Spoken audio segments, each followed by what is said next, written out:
to those four sources, they all contradict each other regarding who issued the complaint, what Joseph Smith was charged with, the result of the trial, the date of the trial, and who was witnesses at the trial. They all contradict each other and give different accounts. Those are not just minor details. That's like the crux of the whole story, that Joseph Smith was completely innocent, that the historical sources from the 1826 trial, they lack provenance, they're not historically accurate, they're coming from very biased sources. Where they quote the purple account as if it's Joseph Smith's words. Yes. And this drives me crazy, because this isn't a quote from Joseph Smith. This is a quote from someone saying Joseph Smith said this. And it's not Wilford Woodruff saying Joseph Smith said this. It's a clear anti-Mormon who was not a member of the church saying that he said this 50 years after he supposedly heard it. The correct way to analyze history. And yet he's warping the narrative in his book, Rough Stone Rolling. He kind of re-edits it, republishes it under a new name, Rough Stone Rolling, in 2005. He strips out all mention of the lack of credibility.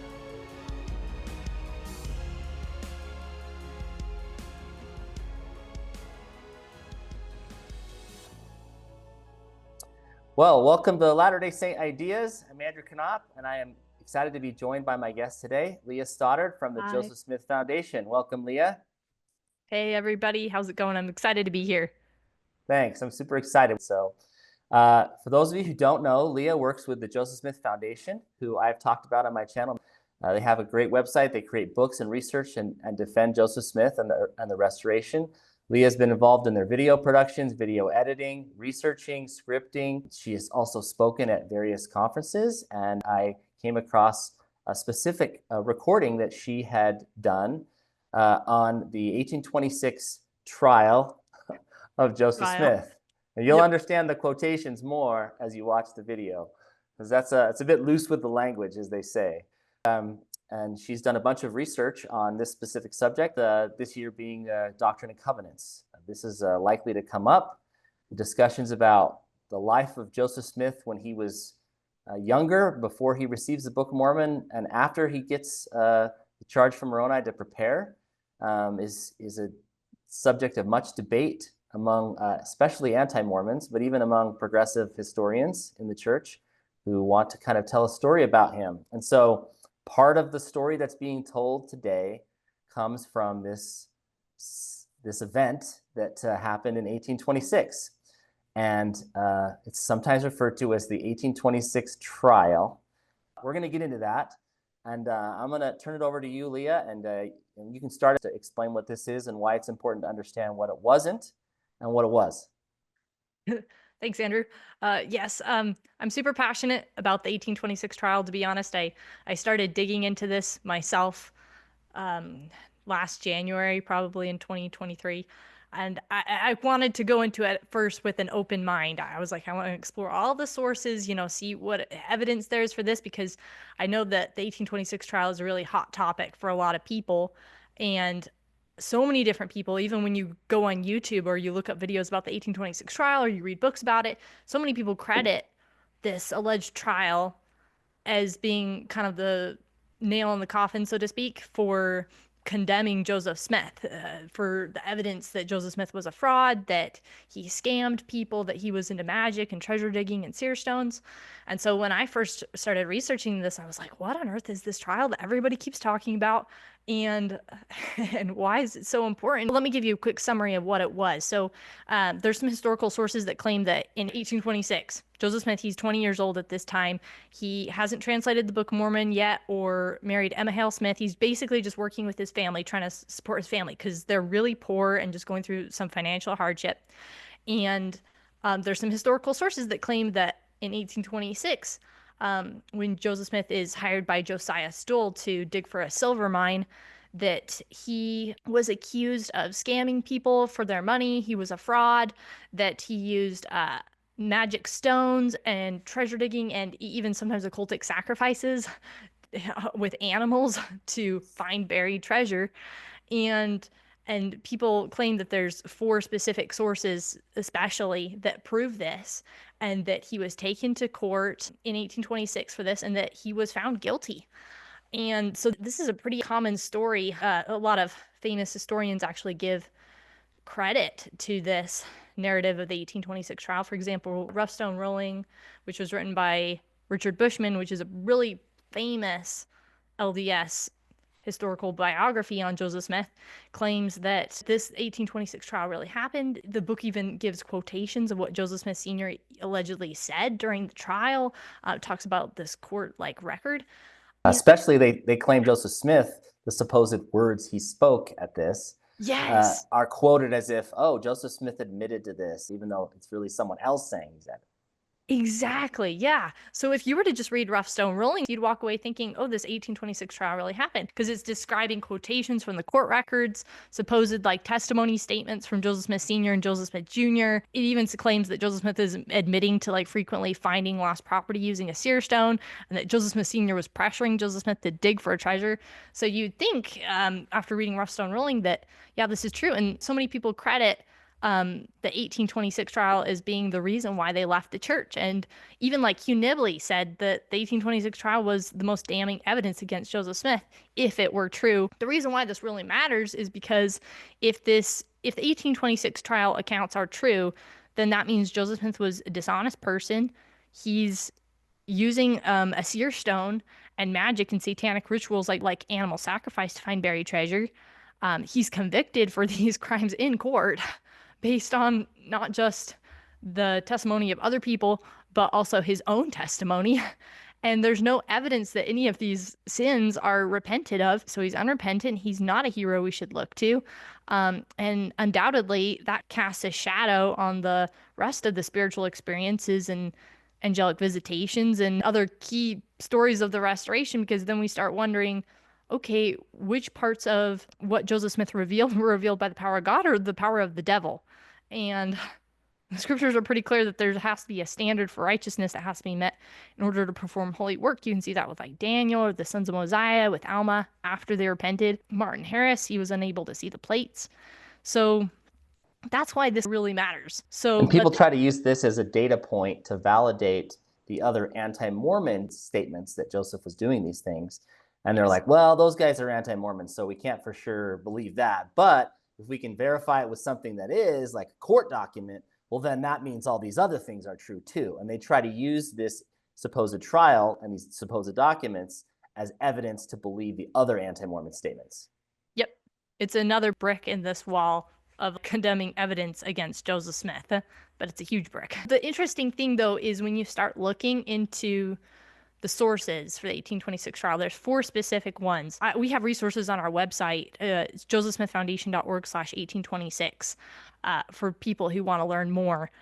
But basically, when you look at each of those 4 sources, you're going to find there's discrepancies and contradictions between all of the accounts.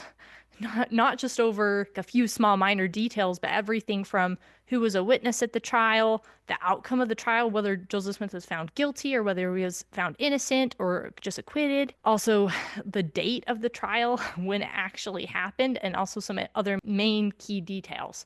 So, especially the idea that it's not even agreed upon whether it was a trial, right? It's just a hearing in several of them, right? Yeah. So that's the other key thing. People call it a trial. A trial is where you find serious evidence against a person and you bring them into court so that the judge can weigh that evidence and decide if the person is guilty or not. This was not a trial, so to speak. It was an examination where some testimony was brought forward, and the judge was even examining this testimony to see if Joseph Smith actually should be considered for a trial or not. And we only have one credible source that this hearing even actually happened. Well, Oliver Cowdery references it, right? Yes. Yep. He says it happened. There was a hearing, right? Yes. Yep. And he was basically accused of being a disorderly person, and then the judge just dismissed this as like, there's nothing here. Yes, he was honorably acquitted, in the words of Oliver Cowdery. And Oliver Cowdery doesn't say any of this testimony was all these people were caught witnesses, all of this stuff, these other accounts. It seems like they tried to latch onto the fact that Oliver Cowdery said, yeah, there was a hearing. Then it's like, well, we're going to tell you what really happened. And they exaggerate and create all this fiction. Yeah.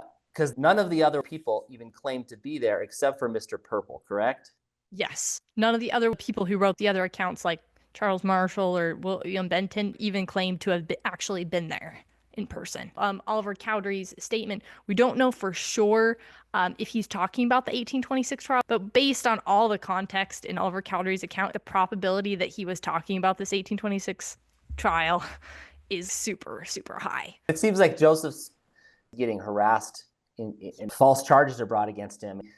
This is an ongoing story of his life, like just constantly getting dragged in. So to me, we kind of are like, well, why can't we nail down this specific one? I'm like, can you imagine being constantly harassed by your enemies in court? I remember one story about this guy who comes to it, I think it's in Kirtland, Ohio, and says, hey, would you like to demo this new wood stove that we have, this cooking stove? I'll give you a free one if you tell people how great it is. And so he's like, okay, sure. So the guy gives him this stove. A few weeks later, a month later, Joseph's getting arrested for stealing the stove from the guy because the guy went to court and said, oh, Joseph Smith stole this from me after he had given it to him as a demo. That is so crazy. It's just a perfect example of showing how many times Joseph Smith was dragged into a court repeatedly over his life for some of the most ridiculous charges you've ever heard of. Joseph Smith was involved in 220 legal cases. At least 50 of those, approximately 50, were cases where he was being charged of criminal offenses, stuff that could have landed him in jail, that could have taken away his livelihood, even murder. And in none of those cases was he ever convicted, despite all the corrupt attorneys, the corrupt judges, never found guilty even once. So that's just a huge fact that you can't ignore. Even if you're skeptical of Joseph Smith's character, if you don't believe he was a prophet, like that's just still a historical fact. He was never convicted. Absolutely. The only one that's funny is the one account with Newell Knight where he was found guilty of casting out an evil spirit, but because that wasn't against the law, nothing could happen. Exactly. So Oliver Cowdery said there was a hearing. We were pretty sure it was in 1826, even though he doesn't specifically say the date when he makes his statement. And then the other accounts are all much later. Purple's account is 40 years later, I think. It's over 50 years. And then there were some other accounts that were also around 50 years later as well.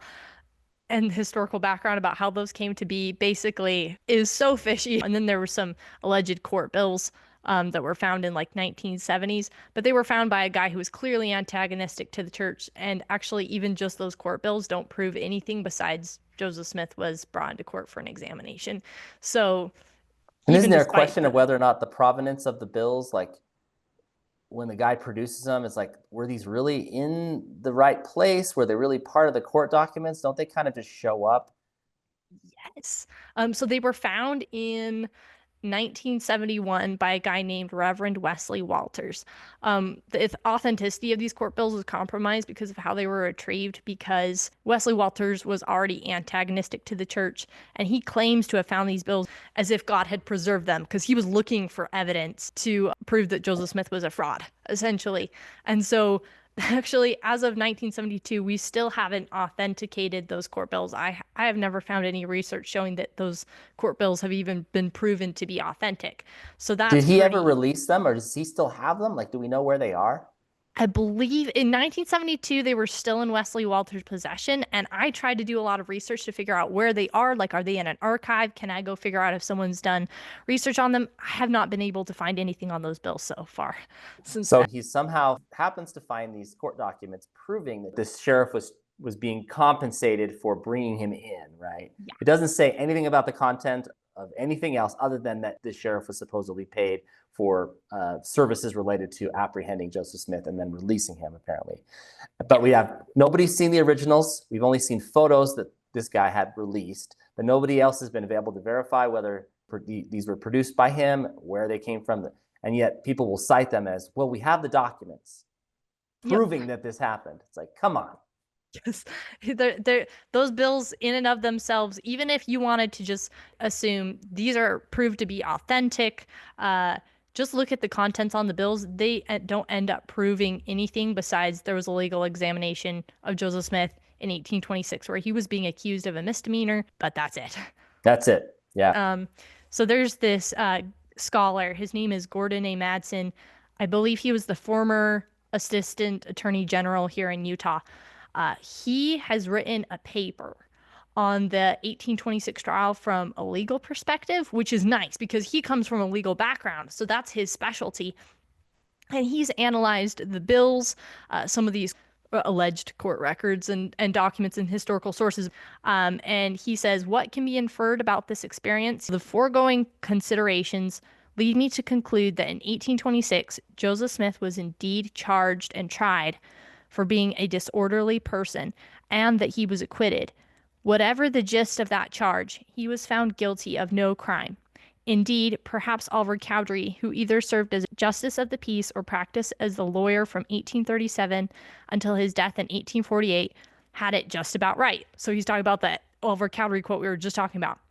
He continues by saying, he wrote in 1835, while in that country, some very officious person complained of him as a disorderly person and brought him before the authorities of the county. And there being no cause of action, he was honorably acquitted. So that's a perfect summary from Gordon Madsen. If anybody here ever wants to do more research, go read Gordon Madsen's article. It's called Being Acquitted of a Disorderly Person Charge in 1826. And then Marvin S. Hill's article, Joseph Smith in the 1826 Trial, New Evidence and New Difficulties from the BYU Studies. Just reading those two things, I think you'll be thoroughly convinced and persuaded from a very professional, scholarly perspective that's very analytical and non-biased, that Joseph Smith was completely innocent, that the historical sources from the 1826 trial, they lack provenance, they're not historically accurate, they're coming from very biased sources. So when you say he was found innocent, I think the question becomes, are we saying that what was said was true and he was just found innocent of being a disorderly person? Joseph Smith was walked away from that from a historical perspective, being acquitted of any charge of squandering or swindling people of money. Wasn't what Purple was saying that the charge was. It was defrauding Josiah Stoll, was his nephew, that was charging that Josiah Stoll was being defrauded of his money. And so that's a different charge from disorderly person, right? So all of the historical sources, one from A.W. Benton in 1831, William D. Purple in 1877, Marshall and Tuttle from 1873 and 1886, and the court bills from 1972, those four sources, they all contradict each other regarding who issued the complaint, what Joseph Smith was charged with, the result of the trial, the date of the trial, and who was witnesses at the trial. They all contradict each other and give different accounts. Those are not just minor details. That's like the crux of the whole story. So yeah, we can't really say what he's found innocent of if they don't Yeah. even agree on what he's charged with, right? Yeah. Exactly. Yep. So, like, as far as who issued the complaint, A.W. Benton claims it was the public. William Purple claims it was the sons of Mr. Stoll. Marshall and Tuttle claimed it was the nephew of Josiah Stoll. The court bills just claims it was the people. Oliver Cowdery just says it was a very officious person. As far as like what Joseph Smith was actually charged with, A.W. Benton says that Joseph Smith was a disorderly person. William D. Purple was saying that he was a vagrant without visible means of livelihood. Marshall and Tuttle once again claimed he was a disorderly person and an imposter, and the court bills just say he was pulled into court for a misdemeanor. But Oliver Cowdery actually also does say that Joseph Smith was being accused of being a disorderly person. So there we have three accounts, and they're all claiming Joseph Smith was accused of being a disorderly person. So we can kind of find some common ground there. But then once again, all four accounts claim different outcomes for the trial. So A.W. Benton claims Joseph Smith just was allowed to escape from the trial because of his young age. William D. Purple claims he was discharged. Marshall and Tuttle claims that he was found guilty. It seems like from my reading of church history that the charged disorderly person was very blanket. It's like, well, we don't have to be specific. We're just going to say that person's disorderly so we can drag him into court. If I was writing anti-Mormon literature like Mark Hoffman did, right, you make it more believable if you have one of his known supporters in this fictionalization support him to give legitimacy. Purple's account, I think it's very similar as well, where he's clearly anti-Mormon, and the view of Joseph Smith and Joseph Smith Sr. is this sort of pathetic, well, I'll admit to it, and his father feels bad that his son's not using his gifts for godly things. These are the kinds of things that make the story seem more legit instead of having, Joseph Smith Sr. say, yeah, my son's the worst person ever. People know that a story is more believable if you put elements in it that seem like believable to the average person what they know about the story already. It's kind of interesting to note that A.W. Benton, who's the first person to kind of record a history about this alleged trial, he first publishes his account in 1831, and the other accounts come over 50 years after 1826, and it's kind of convenient to start publishing accounts about this once Joseph Smith is dead, the judge is no longer living. All the people who were present are either like dead or they can't be brought in as witnesses. Even today, when someone becomes famous and then 20 years later, it's like, well, I went to high school with Elon Musk. And let me tell you, I got some stories about Elon Musk. And it's a way of drawing attention to yourself 50 years later. And it's very self-serving to be the one who comes up with the story after the fact. Definitely. I think when you look at Purple's account, it's very colorful, it's very dramatic. You can tell he's definitely kind of having fun telling this story. Purple writes this story when he's 75 years old, 50 years after this trial allegedly happened. He's generating his version of the account from his memory and his notes, but none of those notes exist today. We don't know if those notes have ever existed. And he's even admitting to like telling the story repeatedly before submitting this article. So 50 years of telling the story over and over to your buddies, and generating it from your memory. And you can remember word for word statements of what the judge said and what people there said. That's just a little bit fishy about the authenticity of how accurate that his memory is going to be. And it seems like the church was in the news more in the 1870s, especially with all of the anti-polygamy legislation.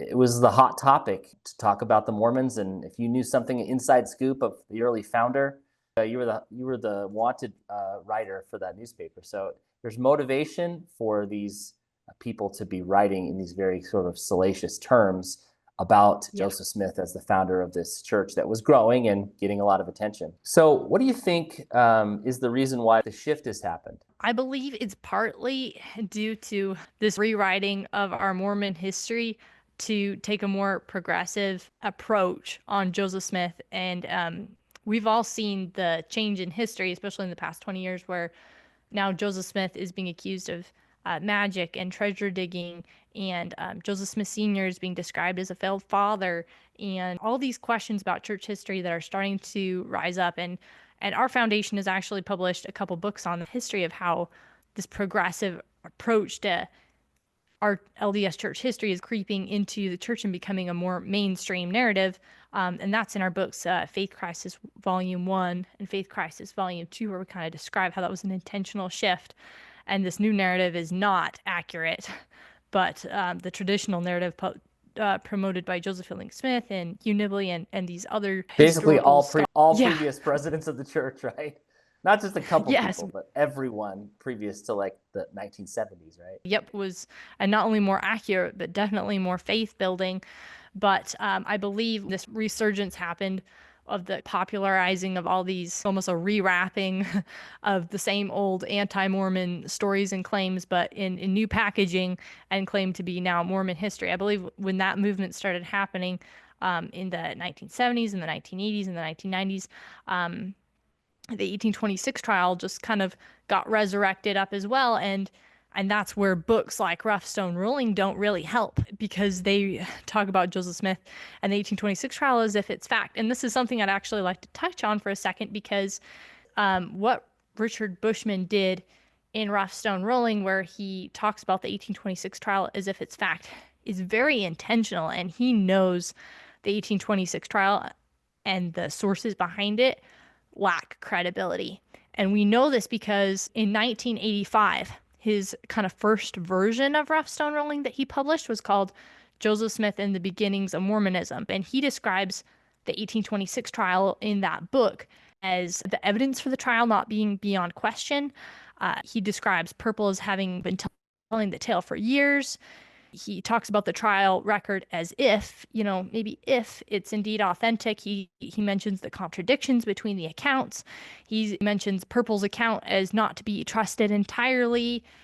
He mentions one of the accounts is remembered by a hostile and a skeptical observer. He talks about how some of the background behind the alleged court record. So he's definitely talking about how this 1826 trial narrative and story lacks provenance, and there's some sketchy details behind it, but it's so interesting because when he takes his book, he kind of re-edits it, republishes it under a new name, Rough Stone Rolling, in 2005. He strips out all mention of the lack of credibility. He starts quoting these accounts as if they're 100% legit. For example, he says, like, under examination, Joseph Smith said X. And he talks about like the seerstones being used to find buried treasure. He then talks about how Joseph Smith was under pressure from his father to use seerstones to dig for buried treasure, which is, so he's writing that from those 1826 trial accounts. Yeah. It's intentional, yeah. And I've seen that happen in the article that came out in 2023, where they quote the Purple account as if it's Joseph Smith's words. Yes. And this drives me crazy because this isn't a quote from Joseph Smith. This is a quote from someone saying Joseph Smith said this. And it's not Wilford Woodruff saying Joseph Smith said this. It's a clear anti-Mormon who was not a member of the church saying that he said this 50 years after he supposedly heard it. And yet we're going to have this quote float around as if it's a quote from Joseph Smith. And it drives me nuts because I'm just like, it's kind of dishonest. At least you should preface it with, Purple said, Joseph Smith said. Yes.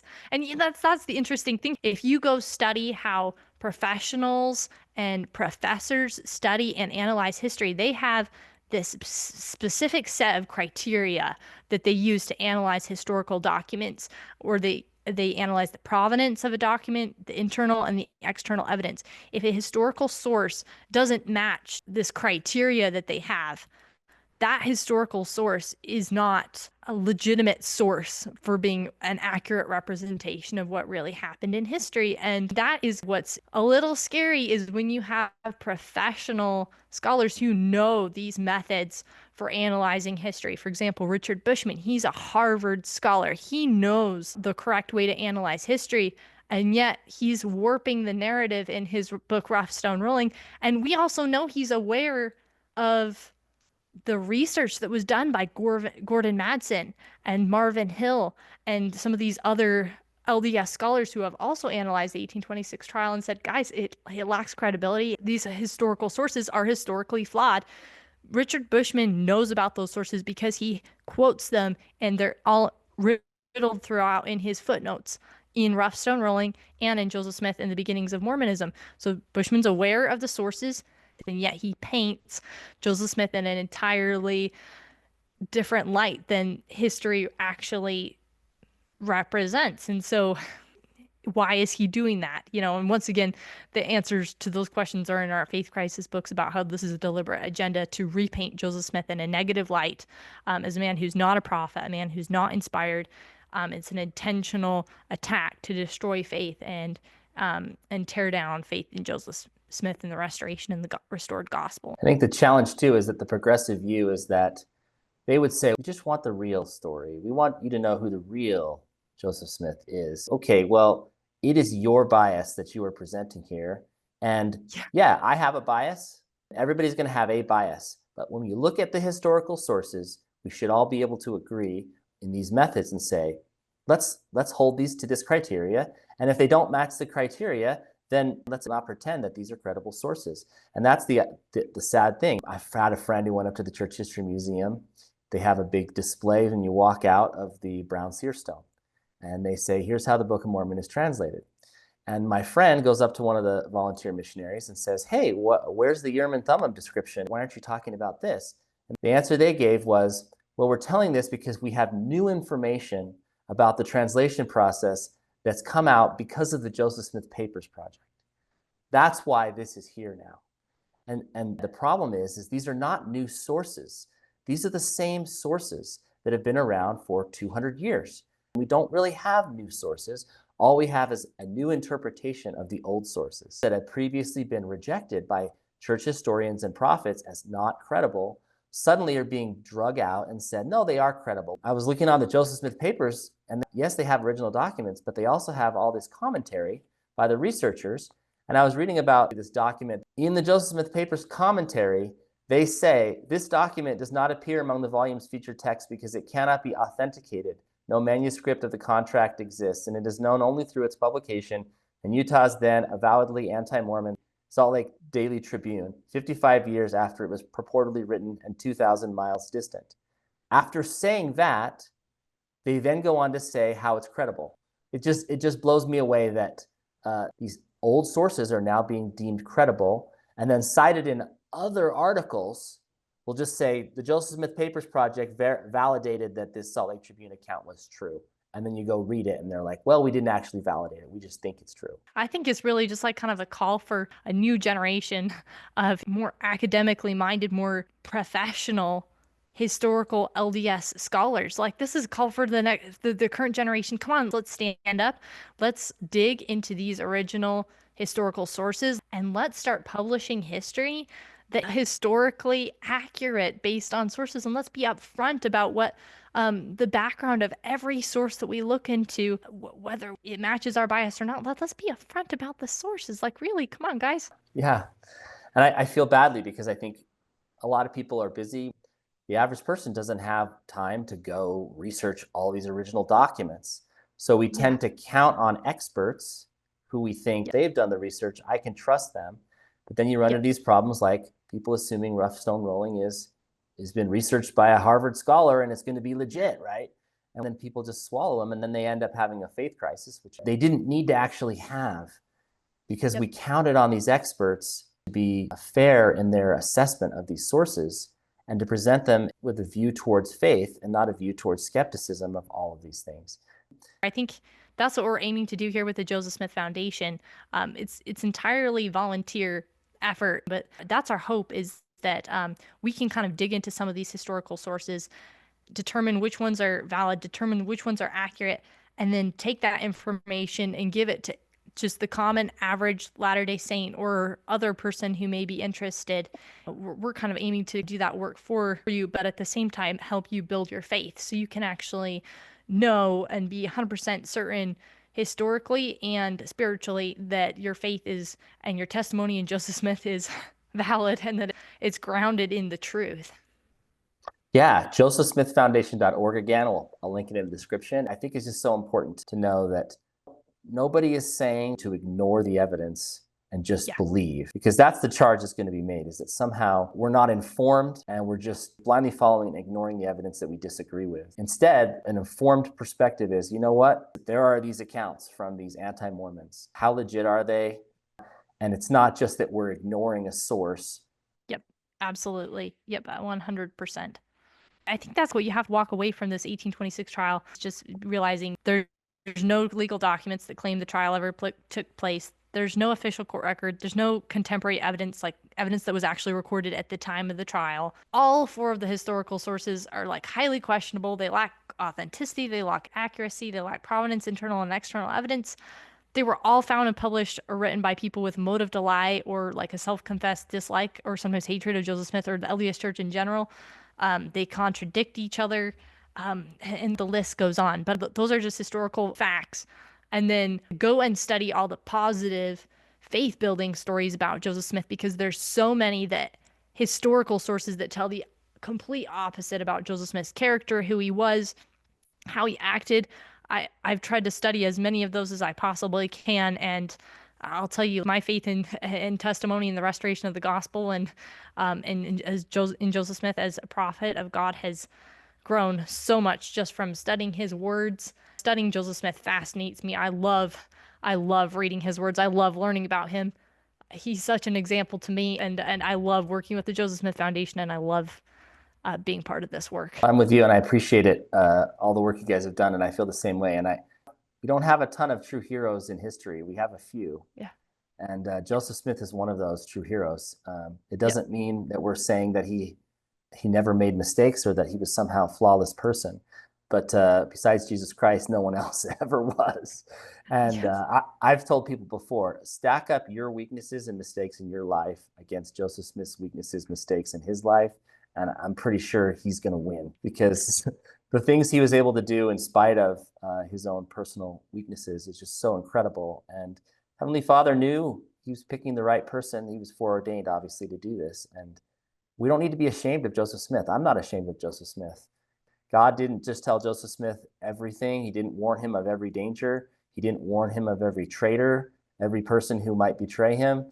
There were times when he was, but many times God let him have the same rough experience that the rest of us have had of learning from pain and suffering about the nature of life. But I'm not ashamed of Joseph Smith. I think he's incredible.